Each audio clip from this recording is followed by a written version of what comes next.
Assalamualaikum warahmatullahi wabarakatuh.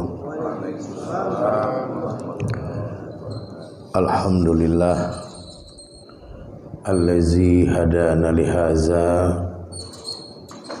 wa ma kunna linahtadiya laula an hadanallah. Asyhadu an la ilaha illallah wa asyhadu anna Muhammadan abduhu wa rasuluhu allazi la nabiyya ba'dah. Allahumma sholli ala Muhammad wa ala alihi wa ashabihi ajma'in. Radina billahi rabba wa bil islami dina wa bi Muhammadin nabiyya wa rasulah. Amma ba'd. Yang saya hormati dan saya muliakan bapak-bapak dan ibu-ibu Forum Keluarga Besar Perlah 70 rahimakumullah. Puji dan syukur kita sampaikan kehadirat Allah Subhanahu wa taala yang telah memberikan banyak hal di dalam kehidupan kita. Mudah-mudahan kita bisa menjadi abdu syakur, hamba yang senantiasa mensyukuri semua yang telah Allah anugerahkan kepada kita, sehingga jadilah kita para hambanya yang soleh, yang solihah, hambanya yang bertakwa, yang menjalankan perintah-perintahnya dan menjauhi segala bentuk larangannya. Dengan ketakwaan, insya Allah kita dapat menata dan mengelola kehidupan kita dengan baik, sehingga selamatlah kita dalam menjalani kehidupan di alam dunia ini, dan juga akan selamat dalam kehidupan di alam akhirat kelak. Selanjutnya, selawat beriring salam tidak intinya kita mohonkan kepada Allah Subhanahu wa taala agar senantiasa tercurahkan kepada Rasulnya Nabi Muhammad sallallahu alaihi wasallam beserta keluarga, para sahabat dan semua pengikut beliau yang setia hingga tegaknya hari berbangkit kelak. Demikian juga untuk seluruh para tabi'in, tabi'in, atba' tabi'in, ulama-ulama mutabar dari kalangan mutaqaddimin dan juga ulama-ulama mutabar dari kalangan mutaakhirin ila yaumiddin. Materi pengajian kita pada malam hari ini adalah mengambil hikmah dari nasihat-nasihat Nabi Sallallahu Alaihi Wasallam. Nasihat-nasihat Nabi ini akan kita mulai dari apa yang ditulis oleh Imam At-Tirmizi di dalam kitab Sunan At-Tirmizi yang bersumber dari sahabat Abu Hurairah. Pada suatu hari Nabi Shallallahu Alaihi Wasallam mengumpulkan para sahabat. Kemudian beliau berdiri untuk menyampaikan nasihat kepada para sahabat. Secara substantif, secara isi, meskipun nasihat ini disampaikan di hadapan para sahabat, namun pada intinya nasihat ini adalah untuk keseluruhan dari umat beliau. Dalam penyampaian nasihatnya, Nabi bersabda, "Mali wali dunia, mali wali dunia." Artinya, aku tidak memiliki kecenderungan yang berlebihan kepada dunia. Jadi hasrat Nabi kepada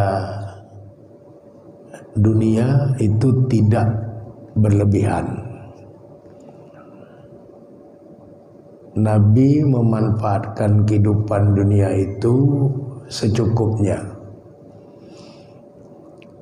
dengan prinsip ad-dunya mazharatul akhirah. Dunia itu adalah sawah ladang untuk negeri akhirat.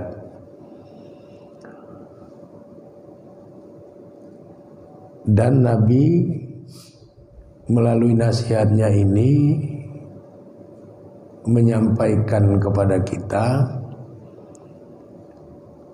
agar kita menjaga equilibrium, keseimbangan hidup antara menikmati kehidupan dunia dengan selalu ingat akan persiapan-persiapan kehidupan akhirat. Jadi prinsip besarnya fid dunya hasanah wa fil akhirati hasanah. Di dunia kita mendapatkan kebaikan, di akhirat kita mendapatkan kebaikan. Di dunia kita memperoleh kebahagiaan, di akhirat kita memperoleh kebaikan. Itulah equilibrium, itulah keseimbangan. Sehingga kalau ada sahabat yang terlalu berat ke akhirat, Nabi membacakan ayat wala tansa nasibaka minad dunia. Janganlah engkau melupakan nasibmu di dunia. Kalau terlalu berat dunianya, Nabi membacakan ayat wal akhiratu khairu wa abqa. Akhirat itu lebih baik dan lebih abadi. Jadi semuanya itu ada kontrolnya. Kalau berat ke akhirat, Nabi mengatakan sesuai dengan bunyi ayat wala tansa nasibaka minad dunia. Jangan kamu lupakan nasibmu di dunia. Kalau terlalu berat dengan dunia, Nabi mengingatkan wal akhiratu khairu abqa.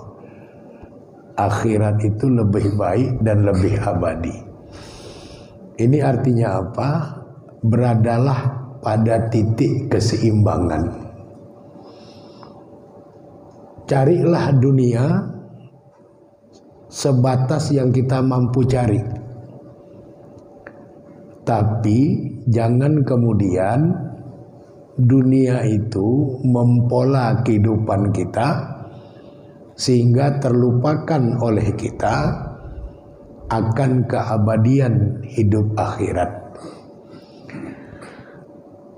Itulah makna terdalam dari kata Nabi mali wali dunia. Aku tidak memiliki kecenderungan atau hasrat yang berlebihan kepada dunia. Kemudian Nabi melanjutkan sabdanya, innama masali wa mislu dunya kamasali rakib. Perumpamaan keberadaanku di dunia ini kamasali rakib, diibaratkan seperti seorang pengendara yang mengendarai kendaraan. Zola tahta syajarati, kalau letih beristirahat di bawah sebatang pohon. Summa roha, kemudian beristirahat. Watarokaha, dan kemudian meninggalkannya.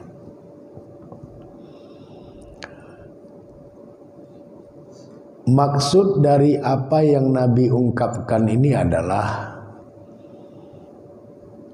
bentuk ikhtiar, bentuk kehati-hatian. Kehati-hatian terhadap apa? Kehati-hatian terhadap tipu daya dunia. Jadi Nabi menjelaskan keberadaan beliau di alam dunia ini kamasali rakib, bagaikan seorang pengendara,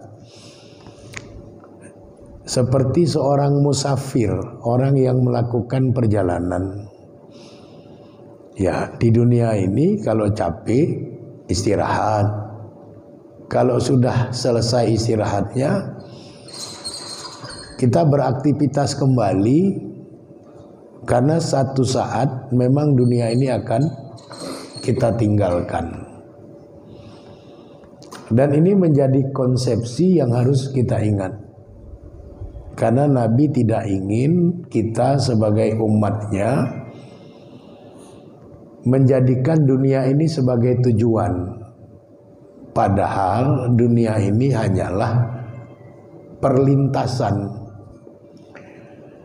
Dunia ini hanya satu etape, satu tahapan dari sekian banyak tahapan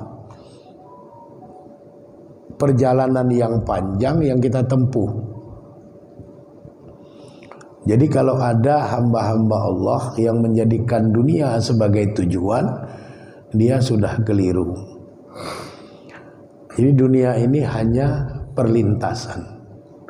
Yang namanya kita melintas di jalan, ya seperlunya saja. Apa yang kita perlukan, itulah yang kita lakukan. Yang tidak kita perlukan, tidak kita lakukan. Kemudian Nabi membacakan surat Al-Baqarah ayat 197. Dalam beliau menyampaikan nasihatnya di hadapan para sahabat tadi. Al-Baqarah 197 itu bunyinya wa ma taf'alu min khairin, dan apapun yang baik yang kamu lakukan, ya'lamullah, Allah akan mengetahuinya. Wa tazawwadu, dan berbekalah kamu sekalian, fa inna khairazadit taqwa, maka sesungguhnya bekal yang paling baik itu adalah ketakwaan. Imam Al-Baghawi di dalam kitab tafsirnya memberikan penjelasan kenapa di dalam Al-Baqarah ayat 197 ini Allah berbicara tentang perbuatan baik. Namun kemudian Allah berbicara tentang bekal menuju akhirat, dan bekal menuju akhirat yang paling baik itu adalah ketakwaan. Kata Imam Al-Baghawi, amal soleh atau perbuatan baik itu adalah pondasi dari ketakwaan. Jadi orang tidak akan pernah bisa menjadi takwa kalau tidak pernah berbuat kebaikan di dalam hidupnya, atau terlalu sedikit dia berbuat kebaikan dalam hidupnya, maka dia tidak akan menjadi takwa. Karena kebaikan itu adalah pondasi, dasar di mana ketakwaan itu berpijak. Dan kita semua membutuhkan ketakwaan itu. Kenapa? Karena bekal yang paling baik adalah ketakwaan.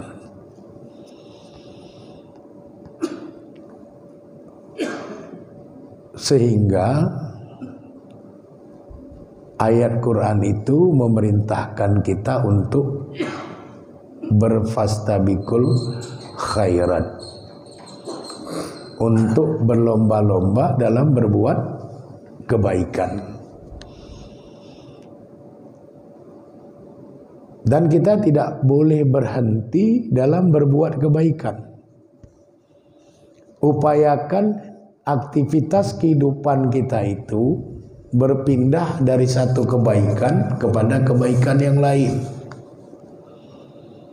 sehingga kita terhindarkan dari keburukan-keburukan. Kalaupun sempat ada keburukan yang kita lakukan, cepatlah kita mengembalikan diri kita untuk berada kembali pada posisi kebaikan.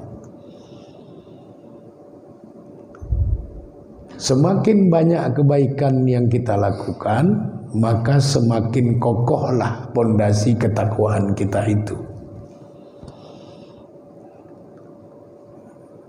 Dan inilah yang akan memotivasi kita agar kita terus berbuat baik sepanjang hidup kita. Kita tidak melihat besar kecil kebaikan, karena semua kebaikan itu punya nilai di sisi Allah Subhanahu wa taala. Dan itu menjadi hal penting untuk kita ingat agar terus melekat bersama diri kita selama kita menjalani kehidupan ini.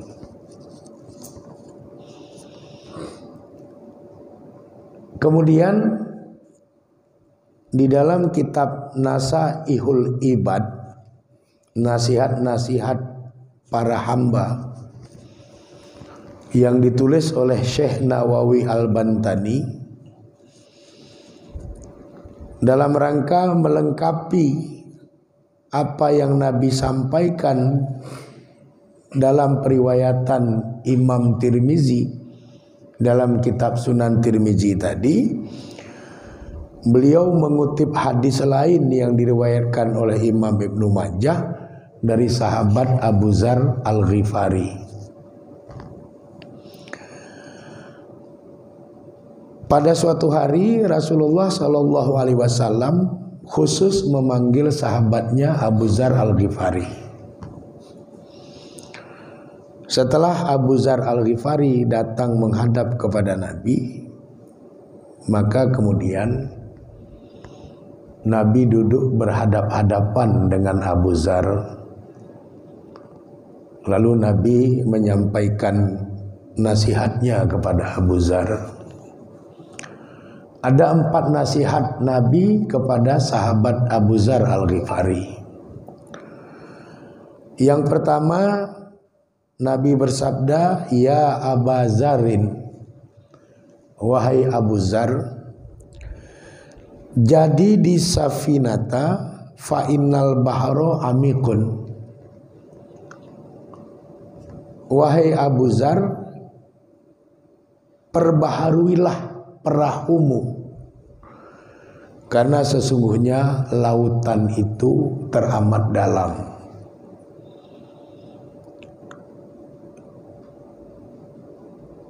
Kalau kita baca syarah atau penjelasan atau ulasan dari hadis ini,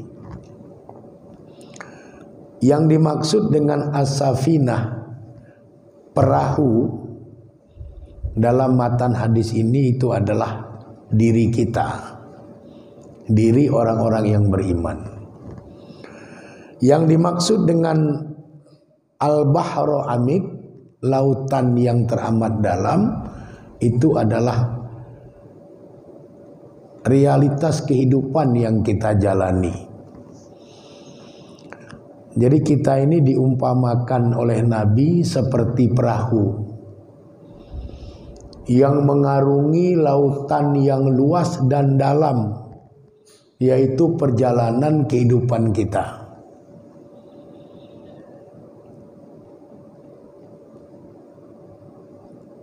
Kalau perahu kita itu tidak selalu kita perbaharui, tidak pernah kita cek,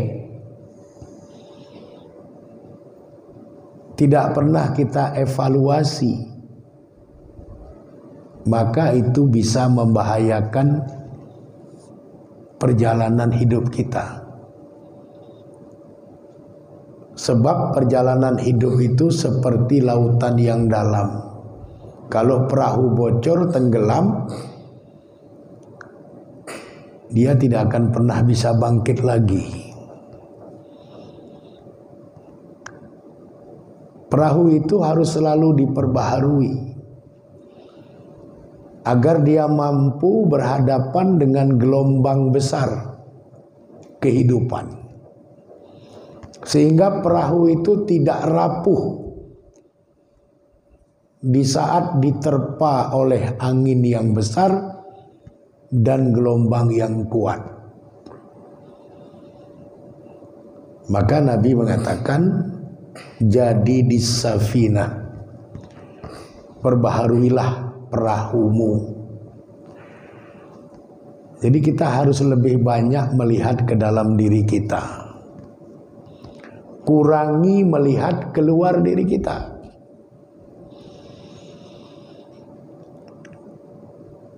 Karena kalau tenggelam, yang tenggelam kita, bukan orang lain. Jadi tidak perlu terlalu banyak melihat ke orang lain, tapi perbanyaklah melihat ke dalam diri kita. Sehingga kita selalu dalam kondisi yang fit, dalam kondisi yang prima, dalam menghadapi realitas kehidupan yang diumpamakan oleh Nabi bagaikan laut yang dalam itu.